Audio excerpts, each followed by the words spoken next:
Hey guys, Mike for Sim Racing 604. So just before I reveal my top car of 2023 from the world of sim racing, I just wanted to say a couple of things. Firstly, there was a lot of hard cuts that had to be made to reduce this list to 12. So I do plan on doing a follow-up video with my sort of runners-up from the world of sim racing, cars that almost made my top 12 but not quite, so you can look out for that video. Secondly, there's probably a lot of cars that I have missed. So if you drove something that did not make my top 12, or if you think I have the order wrong, be sure to drop a comment below with the best cars you drove in 2023 from the world of sim racing.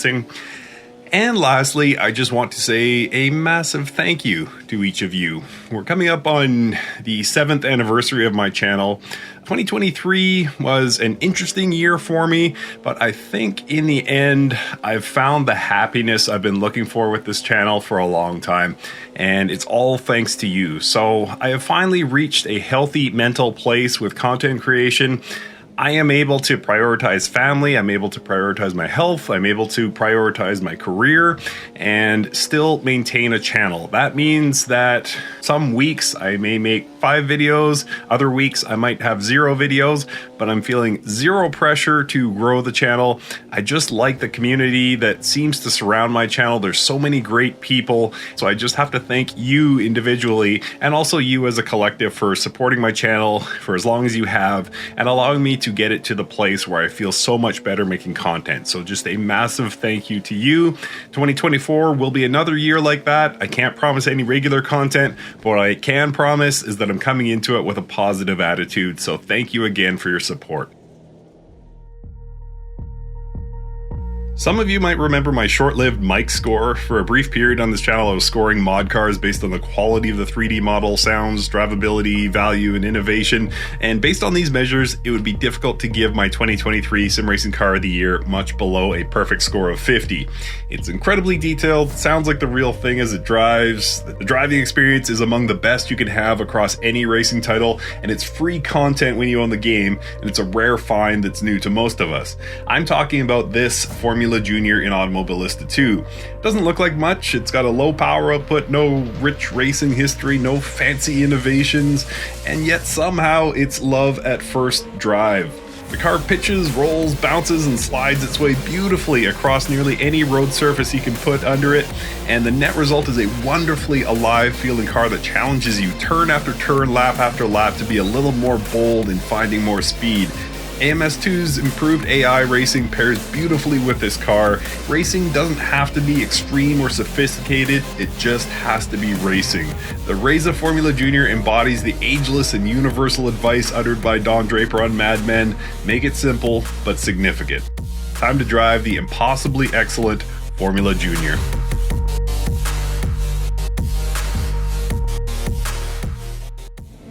Alright, so time to drive the Formula Junior. We are here at Taruma.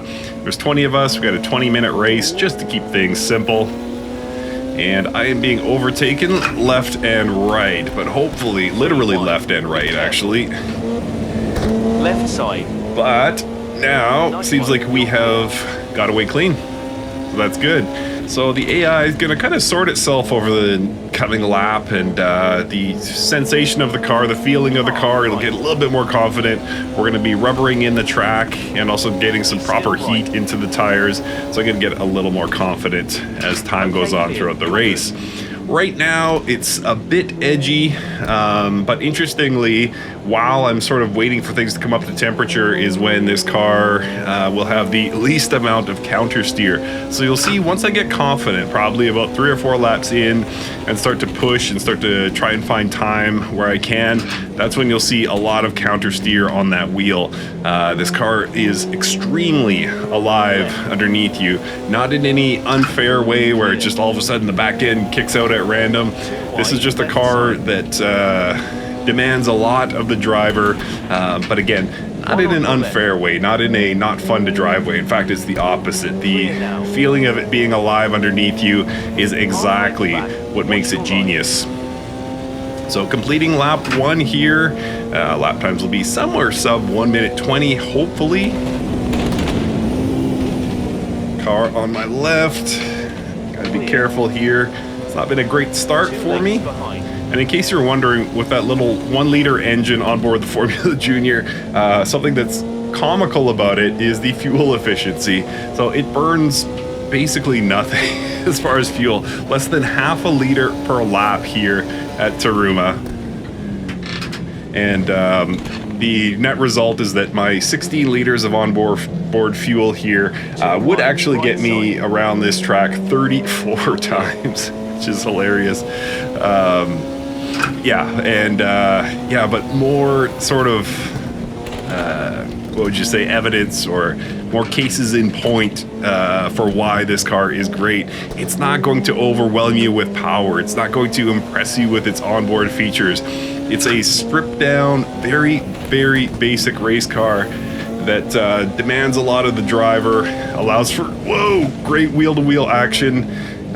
Careful of the grass, apparently. But it's going to demand a lot of you as a driver. And this type of thing where we're, a half a second to the car in front, half a second to the car behind, this is absolutely commonplace. This is basically doable on any track you can think of. The only exceptions that really come to mind, Monza, Circuit de la Sarthe. There aren't many where it's not going to be any good. Just the long, flat-out courses. But even Nordschleife. Nordschleife, not something you think of for a car like this, but it is actually really great because, again, it flips the onus to the driver. It's not something that's going to be able to compensate for your mistakes with just raw power. It's going to demand a lot of you, and it's just brilliant. I absolutely adore this car. And what a great addition. So some 16 and a half minutes remain in this 20-minute race. Woo, that was close. I did tell you when I start pushing, you can see a lot of action on that steering wheel. And that's what we're seeing here. Might be able to sneak up the inside here, get another position, thus bringing me up into 7th of 20 cars. Woo, going a bit hot here into this corner. Slight bit of understeer there, got away okay. He's 2 lengths back. So about half a second to the car behind, about half a second to the car in front, 3/10 to the car behind. He's 2 lengths behind you. And it's just in the best way possible, it's just a constant fight with that steering wheel and with your pedal inputs. It's so great. It's so great. It just kind of feels like this is sitting in your garage, in your virtual garage, as it were. And, you wake up on a Saturday morning, get the inclination to take this to the track, fuel it, make sure your tire tread is good, make sure it's got enough oil, and brakes are okay. And then you head out there, and this is what you experience. Like, it's a very simple, very everyday car compared to most of what we have in the sim racing realm. But it works so brilliantly. It comes together so nicely. And is just a master stroke for Reza. One of their best. Absolutely one of their best. And the level of detail when you can actually look inside the cars. You can see that in front. You can see all the inner workings there. Genius. All right, just set fastest lap there. Got into the mid 118s. And I am not holding back here. If I could overtake these guys, I would. But again, this isn't a car where you could just, find a slight opening, pin it, and you're going to have some 700 horsepower rocketing you through some opening. You got to set up your overtakes here. You got to understand the car. You got to understand your opponents and where they're leaving gaps. And then when it all comes together, that's when you get your overtake. He's on your right. Because even if they're slow out of the corner like this car to my right was, I can't just pin it because the car's going to go sideways. I got to be mindful of what the car is capable of course. Still too wide, right side. I'm going to go around the outside here. No, I'm not. So it looks like the final sector, the AI has gotten a little bit faster since we started the race. Don't know if the track's getting more rubbered in. Maybe that's what's making the difference. But yeah, previously I had quite an advantage in that third sector. But not anymore.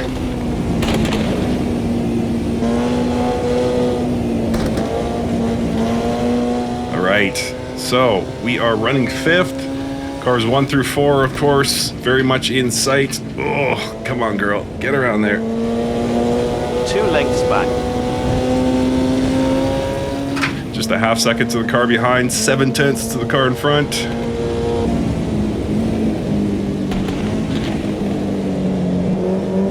I'm right on this guy's bumper. Maybe I could sneak through here.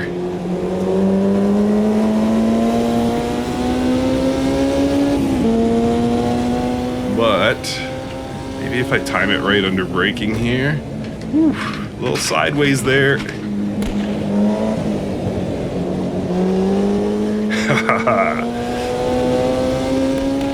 Nothing doing. He's left a gap. Can I take advantage? Get my elbows out a bit here, forcing him wide. Did it work? Yes, it worked. I am up into 4th with 12 minutes to go. You can see in that side view mirror how close. Oh, I might be obstructing it with my face cam. I'm gonna lose this position. He's gonna go up the inside here. He's cleared you.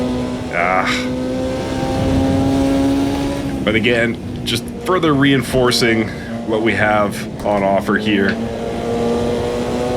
This car just keeps on giving, and I love the fact that even like a lot of people don't share this opinion, and I recognize that I might be in the minority here, but I'm not a big fan of Brands hatch. I don't.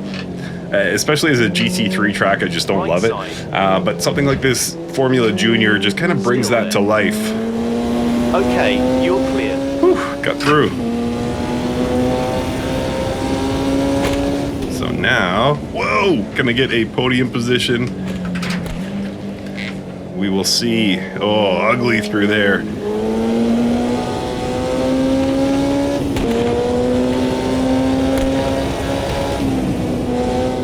Come on, Mike. Hold on to it. See if we can get a slow in, fast out effect here. Catch up to this guy. Doesn't he start finish straight?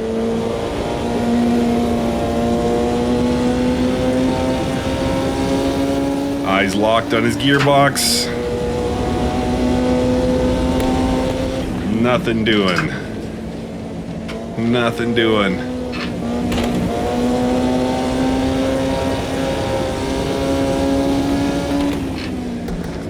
Whoa! See, when you push too much in this car, it doesn't just take it. It pushes back.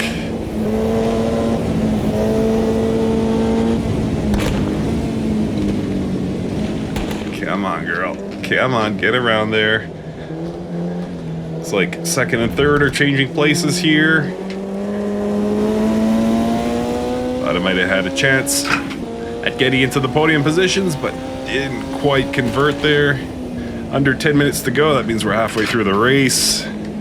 It's good stuff. Running lap 8 already. Just 26 laps of fuel left. Only 12 liters. Times are tough. Oh, I got a good launch here. Can I hold on to? Not even close.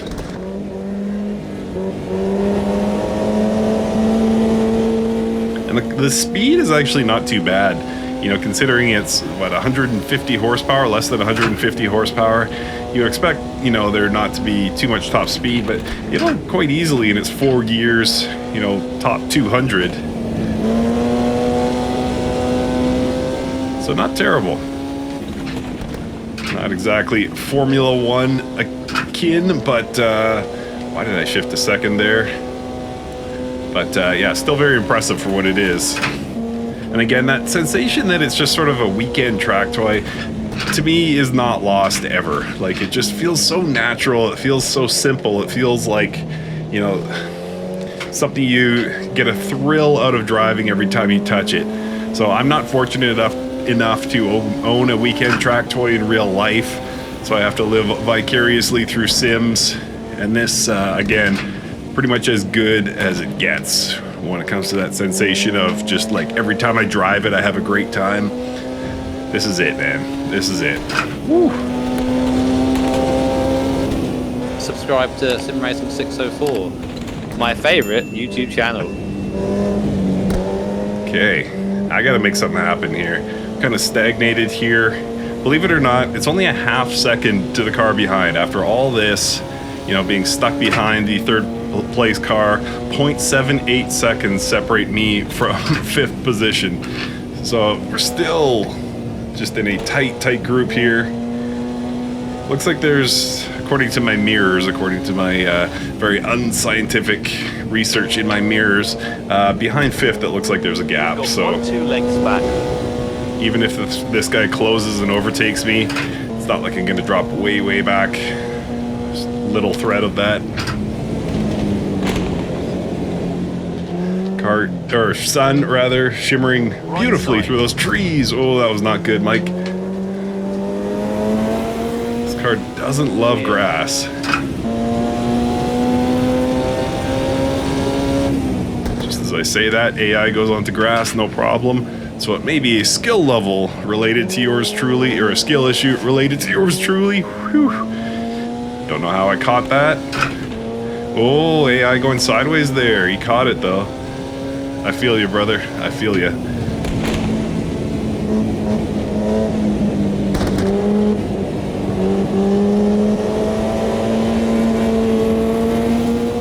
Okay, we are right there.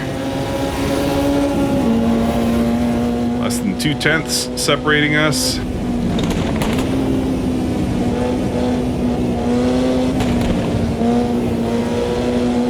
Woo-hoo-hoo. It felt like it was going sideways there. I thought I was gonna lose it. Alright, this might be it. Things are looking good here. I am going to take the inside line here, try and sneak a position. Hold it. Right side. Watch right. I think I've got at least one. You're all clear. Yes. You've got 2 lengths back. Fourth to second in one move. Okay, hold it now, Mike. Hold it now.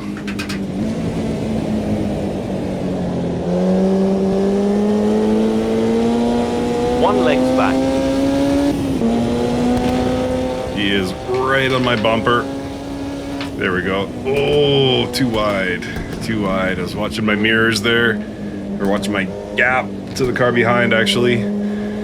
Alright, so just 5.5 minutes to go. So 4, maybe 5 laps remain in this race. And just one car to go. How and where can I catch him? How can I catch him? Where can I make the overtake? Remains to be seen. But also the threat of an overtake from behind is very much looming. There's less time to the car behind than there is to the car in front, just to give you some idea. Nothing like being blinded by the sun either while you're racing. Maybe racing at 5 p.m. was not the best idea. Oh yeah, huge train of cars behind me. So yeah, if I have an off-track moment, this could go disastrously bad. I think I could drop to about 7th or 8th in very short order if I don't keep things tidy.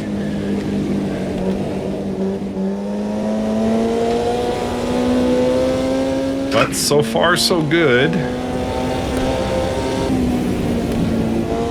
I feel like I had it there. If I had just stayed brave, maybe on the next lap I'll give that one a try. Assuming I survive.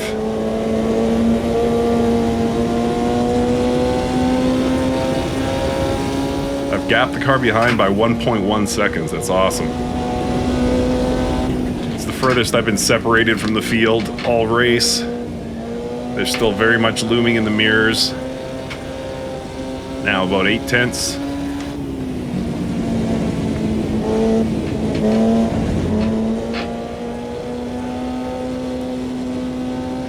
Alright, I don't think I will be able to sneak under. I might try for an outside pass here. Car on your left. Clear now. Not even close.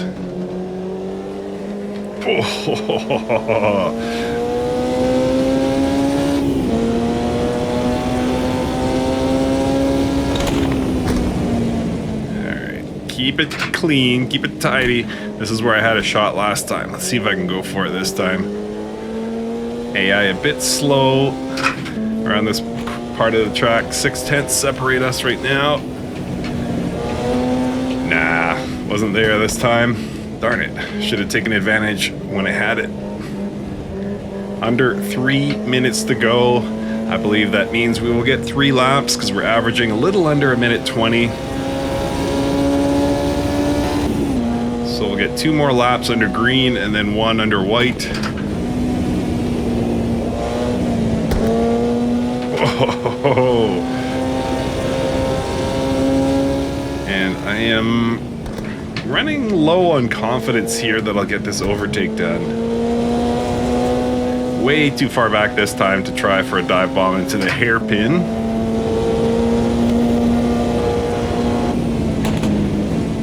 Rather, I think I will take the sensible line through here, get nice and close, and if we have the ability through the subsequent 3rd sector, I will take it. Have an opportunity, rather.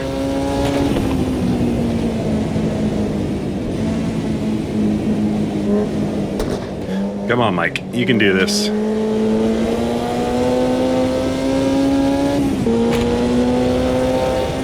There it is. Nope. Ugh. Thought I had it. Just like, man, a few more feet, I would have been able to stick my nose in there. Might have got that done. Alright, minute 20. This is gonna be close. Minute 20, minute 19. I think we will just hit the checkered flag here at the end of this lap. And then I made that bonehead mistake. In 4th gear when I should have been in 3rd. Car behind is now 3/10. Car in front, under 7.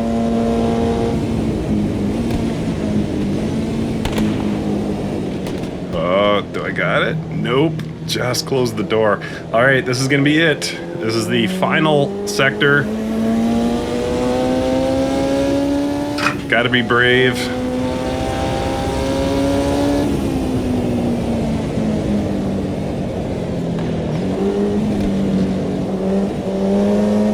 Okay, here we go. This is it. I think I got it. Right side. On your right side. On the grass, no less. Now the question is, will I cross the start-finish line before or after? There's 13 seconds left of race time. 8, 7, 6, 5, 4, 3, 2, 1, 0. Oh, where did I place? Yeah, I was in 1st place. Boy, that's got to be... I think that was very, very close. He was on my left there. But absolutely amazing car. I love it. I love every time I drive the Formula Junior. And this race perfectly exemplified that. Hopefully I recorded this. Hopefully this comes out okay. But I think you'll enjoy it too. AMS2 had a great year, and this is perhaps the highlight of that year. All right, thanks so much for watching, and we will see you next time.